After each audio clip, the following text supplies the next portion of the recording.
Praise the Lord. ஆண்டவருடைய நாமம் மகிமைப்படுவதாக. ஆமென். தேவனாகிய கர்த்தர் நல்லவர். அல்லேலூயா. இந்த பூமியில் வாழும் பொழுது கர்த்தர் சுவிசேஷ பணியை மேற்கொள்ளுகின்றார்.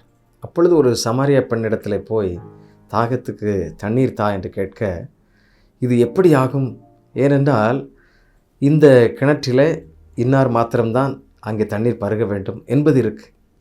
அப்படி இருக்கும் பொழுது இது எப்படி ஆகும் என்று சொல்லி அந்த சமாரிய பெண் விவாதிக்க, ஆண்டவர் அவளுடைய வாழ்க்கையை முழுவதும் சொல்லிவிடுகின்றார். உனக்கு என்னென்ன நடந்தது, இப்படியெல்லாம் நீ வாழ்க்கையில் நடந்து கொண்டிருக்கிற என்று சொல்ல, அவள் ஐயோ என்று சொல்லி இவர்தான் உண்மையிலே மேசியா என்பதை அறிந்து கொண்டு ஊருக்குள் ஓடுகின்றாள். ஓடினவள், நான் இந்த கிறிஸ்துவை கண்டேன், அந்த இரட்சகரை கண்டேன் என்று சொல்லி எல்லா ஜனங்களையும் கிணற்றென்ற இழுத்து வருகிறார். எனக்கு அன்பானவர்களே, இந்த பெண்மணி இதுவரைக்கும் அவள் பயணித்த பயணம் வேறொரு பாதையை நோக்கி இருந்தது. விபச்சாரத்திற்கு, வேசித்தன மார்க்கத்திற்கு என்று இருந்த அந்த பெண்மணியுடைய வாழ்க்கையில் இயேசு சந்தித்த பொழுது அவளுடைய வாழ்க்கை மாறியது. அவளுடைய பாதங்கள் இப்பொழுது ஜனங்களை நோக்கி என்ன சொல்ல செல்கின்றது? நான் மேசியாவை கண்டேன், கிறிஸ்துவை கண்டேன், வாருங்கள் என்று சொல்லி எல்லாரையும் அழைத்து வந்து கர்த்தர் முன்பாக உட்கார வைக்க, ஆண்டவர் சுவிசேஷ வசனத்தை சொல்ல எவ்வளவு பெரிய காரியம் பாருங்கள்.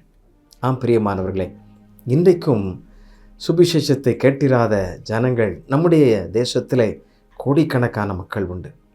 சுவிசேஷம் சொல்லுகிறவருடைய பாதங்கள் மிகுந்த அழகானவைகள் என்று வேதம் சொல்லுகிறது.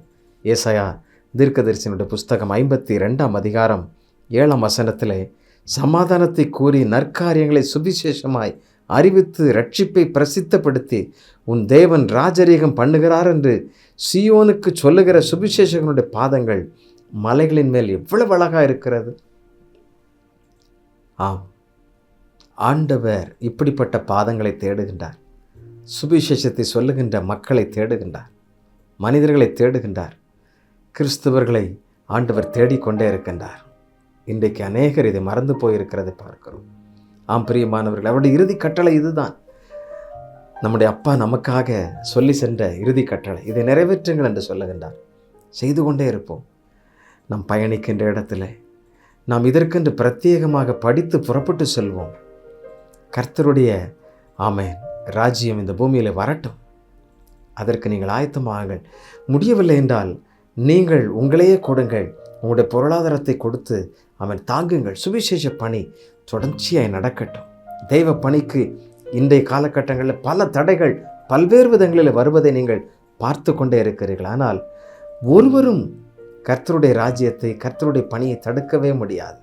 எத்தனையோ தேசம் அப்படி தடுத்து பார்த்த தேசம் எல்லாம் ஒன்றுமில்லாமல் போனது. அந்த ராஜ்யங்கள், ராஜாக்கள் அழிந்து போனார்கள். அழகாய் நிற்கும் யார் இவர்கள்? திரளாய் நிற்கும் யார் இவர்கள்? கிறிஸ்துவுக்காக இந்த பாதங்கள் எல்லாம் தேய்ந்து மலைகளுக்குள்ளாக பயணித்து, ஆம், பல்லாயிரக்கணக்கான மக்களை சரியான வாழ்வுக்கு கொண்டு வந்தவர்கள். இவர்கள்தான் சிறந்த மனிதர்கள். இவர்கள்தான் இந்த சமுதாயத்தின் தலை சிறந்தவர்கள். ஆம் பிரியமானவர்களே, பாவத்திலும் சாபத்திலும் ரோகத்திலும் வாழ்ந்து கொண்டிருந்தவர்களுக்கு வாழ்வு கொடுக்க இந்த நற்காரியங்களை சொல்ல ஆண்டவர் நம்மையும் அழைக்கிறார். அப்படி எத்தனையோ நமக்கு முன்பாக வந்த மிஷனரிகள், தோமா துவங்கி இப்படிப்பட்ட வாழ்வை நமக்கு தந்திருக்கிறார்கள். அதை நினைவு கூறுவோம். அந்த நற்பணியை தொடர்ந்து செய்வோம். இவ்வியக்கமும் அதைத்தான் செய்து கொண்டிருக்கிறது. ஆண்டவர் உங்கள் மூலமாக மகிமைப்படுவாராக. சேர்ந்து அவரை ஆராதித்து பாடி ஜெபிக்கலாமா? அழகாய் நிற்கும் யார் இவர்கள்?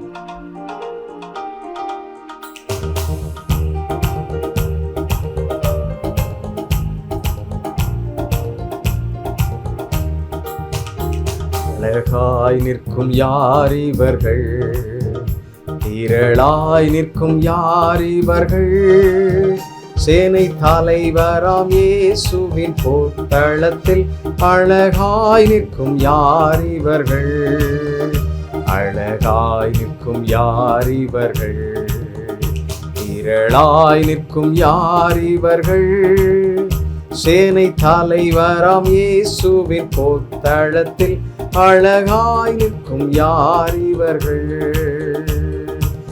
1 தாலந்தோ 2 தாலந்தோ 5 தாலந்தோ உபயோகித்தோ, சிறிதானதோ பெரிதானதோ பெற்ற பணி செய்து முடித்தோர். அழகாய் நிற்கும் யார் இவர்கள், திரளாய் நிற்கும் யார் இவர்கள், சேனை தலைவராம் இயேசுவின் போர்த்தளத்தில் அழகாய் நிற்கும் யார் இவர்கள், சேனை தலைவராம் இயேசுவின் போர்த்தளத்தில் அழகாய் நிற்கும் யார் இவர்கள். அந்த அழகாய் நிற்போர் வரிசையில் ஒரு நாள் நாமும் நிற்க போகிறோம் இல்லையா? ஆமென். வாருங்கள் என் பிதாவினால் ஆசீர்வதிக்கப்பட்டவர்களே, உள்ளே வாருங்கள் என்று சொல்லி ஆண்டவர் அழைக்கப் போகிறார். வெறும் கையாக நம்ம போயிடவே முடியாது. கர்த்தருக்கென்று ஆமென் பொன்னையும் பொருளையும் கொண்டு போகவே முடியாது. ஆத்துமாக்கள் தான் அவருடைய ஆமென் ஆசை. அதற்காகவே ஒரே குமாரனை அனுப்பி மீட்டு கொண்டிருக்கிறார். அதனால் வாழ்க்கையில் சில ஆத்துமாக்களையாவது நீங்கள் கர்த்தரண்டை வழி நடத்திடுங்க. உங்கள் சபைக்கு போங்கன்னு சொல்லுங்கள். சில குடும்பங்கள் வியாதியில் பிரச்சனையில் போராட்டங்கள் இருப்பார்கள். அவர்களோடு சேர்ந்து ஜெபியுங்க. உங்கள் சபைக்கு அழைச்சிட்டு போய் அவர்களை கர்த்தரண்டை வழி நடத்துங்கள். அவருடைய வார்த்தையில் பலப்பட வையுங்கள். அவர்கள் உங்கள் மூலமாக பரலோகம் வந்தடைவார்கள். பரலோகத்தின் மேன்மையை காண்பார்கள். பரலோக பிரஜைகளாய் ஜீவ புஸ்தகத்தில் பேர் எழுதப்படும். ஆண்டவர் உங்களை மறக்கவே மாட்டார்.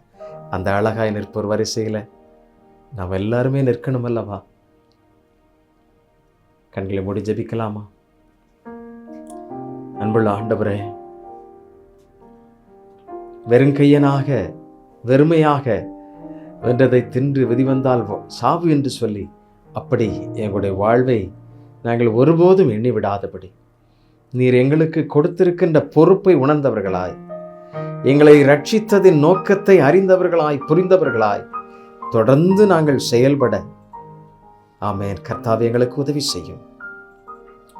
நீர் எங்களுக்கு ஆண்டவரே உம்முடைய கிருபை தந்து இந்த பாக்கியத்தை இந்த ஊழியத்தை செய்ய எங்களுக்கு பலன் தாரும். ஒவ்வொரு பிள்ளைகளுக்கும் நீர் அப்படி கிருபை செய்யும். சுவிசேஷ பணி ஆமென் நீர் அது எதிர்பார்க்கின்ற ஒன்றல்லவா ஆண்டவரே, என் மேல் விழுந்த கடமை அல்லவா, அதை நாங்கள் முழு பலத்தோடு உண்மையோடு நிறைவேற்ற எங்களுக்கு பலன் தார். எங்களை ஆசீர்வதியும், பலப்படுத்தும். எல்லாவற்றிலையும் உடைய நாமம் மகிமைப்படட்டும். உடைய பிள்ளைகள் அதற்காக ஆயத்தப்படுகின்ற ஜெபிக்கின்ற விரும்புகின்ற ஒவ்வொருவரையும் கர்த்தாவே இந்த சுவிசேஷ பணிக்கென்று அவர்களை பலப்படுத்தும், ஆயத்தப்படுத்தும். அந்த அருமையான சமாரிய பெண் எவ்வளவாய் நிறைவேற்றி முடித்தாள் அப்பா. உம்மை பார்த்த உடனே ஆண்டவரே நீர் சொன்ன அந்த வார்த்தைகளை கேட்ட உடனே அவருடைய மனம் பதறி போனதே. மெய்யாகவே இவர் கிறிஸ்து என்று சொல்லப்பட்டது போல அநேக குடும்பங்களுக்கு உம்மை அறிமுகப்படுத்த, அநேக பிள்ளைகள் உம்மை கண்டுகொள்ள எங்களை தகுதியாய் பயன்படுத்தும். உம்முடைய கரத்தில் எங்களை அர்ப்பணிக்கிறோம். தாளந்துகள் உமக்கு பிரயோஜனமாகட்டும். நீரே மகிமைப்படும். இயேசு ராஜாவின் நாமத்திலே கேட்கிறோம் நல்ல பிதாவே. ஆமென், ஆமென். Thank you. God bless you. God bless you.